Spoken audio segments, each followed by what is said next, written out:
Morning student. आज हम लोग रेशियो प्रपोर्शन के सेकंड पार्ट की तरफ बढ़ रहे हैं कि ये सेकंड पार्ट में क्या है। उसमें हम लोगों ने लगभग 8 टॉपिक में पढ़ा था कि क्या बेसिक कॉन्सेप्ट है, आज उसी के आगे पढ़ते हैं। हमारे पास एक बड़ा ही जनरल टर्म यूज़ होता है इसमें, वो है कंपोनेंडो एंड डिविडेंडो। कंपोनेंडो, ठीक है। कंपोनेंडो क्या है ये समझते हैं।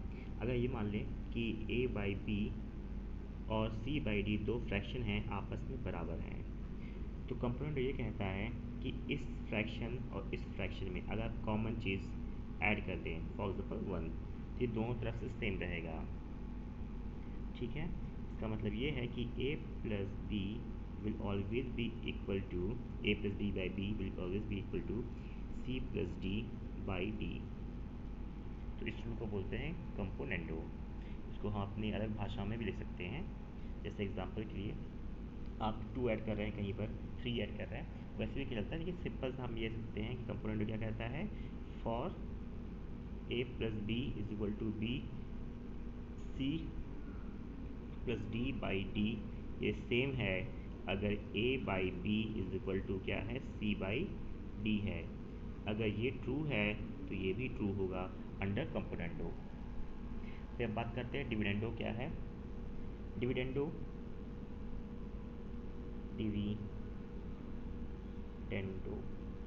ये कॉन्सेप्ट क्या है। इस कॉन्सेप्ट में क्या होता है, अगर मेरे पास a बाई बी बराबर है c बाई डी के, तो इसमें क्या कहता है कि अगर हम दोनों तरफ -1 कर दें तो भी ये वैल्यू अनचेंज रहेगी, दोनों आपस में बराबर रहेंगे, इक्वेशन कोई अल्टर नहीं होगा।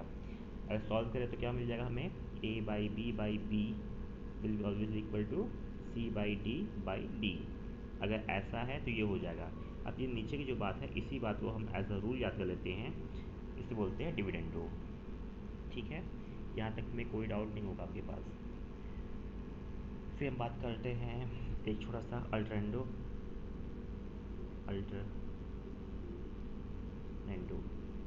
अल्टरनेंडो क्या होता है कि फॉर एग्जाम्पल अगर मेरे पास a बाई बी इक्वल है c बाई डी के, तो इसका सीधा सा ये मतलब भी है कि b बाई ए इक्वल होगा b बाई सी के। इस प्रॉपर्टी को हम बोलते हैं अल्टरनेंडो। बिल्कुल सिंपल सी प्रॉपर्टी है। फिर आगे बढ़ते हम लोग। मेरे पास अगला है, ये कंबाइंड है डिविडेंडो और कंपोनेंडो का, या आप उसको बोलते हैं कंपोनेंडो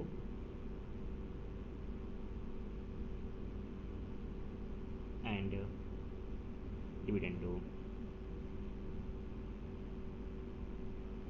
राइटिंग के लिए माफ़ करिएगा, हाँ डिविडेंडो। बस समझना आपको ये है कि इसमें फ़र्क क्या है। कभी इसमें जब हम दोनों लगाते हैं एक साथ तो उसमें क्या होता है, इसमें होता क्या है कि अगर a बाई बी इक्वल है c बाई डी के, तो a plus b by c sorry by a minus b. अब देखिए ऊपर क्या लगा है, कंपोनेंट लगा है, नीचे लगा डिविडेंडो, बराबर होगा c plus d by c minus d के। तो इस नीचे वाले पोर्शन को हम बोलते हैं कंपोनेंडो एंड डिविडेंडो। थोड़ा साफ साफ लिख लिया जाए, क्या होगा कि अगर a बाई बी बराबर है c बाई डी के, तो जब हम लोग कंपोनेंडो और डिविडेंडो जोड़ लगाएंगे, आप ऑर्डर याद रखिए, पहले कंपोनेंडो बोला फिर डिविडेंडो बोला। तो पहले आप क्या करेंगे, कंपोनेंडो मतलब कि a प्लस बी न्यूमरेटर में, और डिनोमिनेटर में a माइनस बी होगा। ये किसके इक्वल हो जाएगा, c minus d divide by c plus d divide by c minus d, ठीक है। इनका रेशियो कोई चेंज नहीं होगा।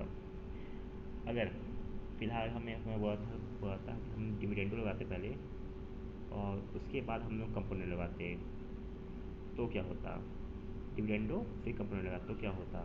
उस कंडीशन में मेरे पास क्या होता कि अगर मेरे पास a बाई बी बराबर है c बाई डी के, और हम लोग पहले डिविडेंडो लगाते तो यहाँ पर होता a माइनस बी अपॉन, फिर कंपोनेंट लगाता तो a प्लस बी बराबर होता c माइनस डी अपॉन ये होता c, इसको रफ कर लिया जाए, हाँ ये हो जाता c प्लस डी के। बिल्कुल सिंपल सा है, हम इन चारों से ही जितने क्वेश्चन हैं अपने बुक के वो सॉल्व कर सकते हैं।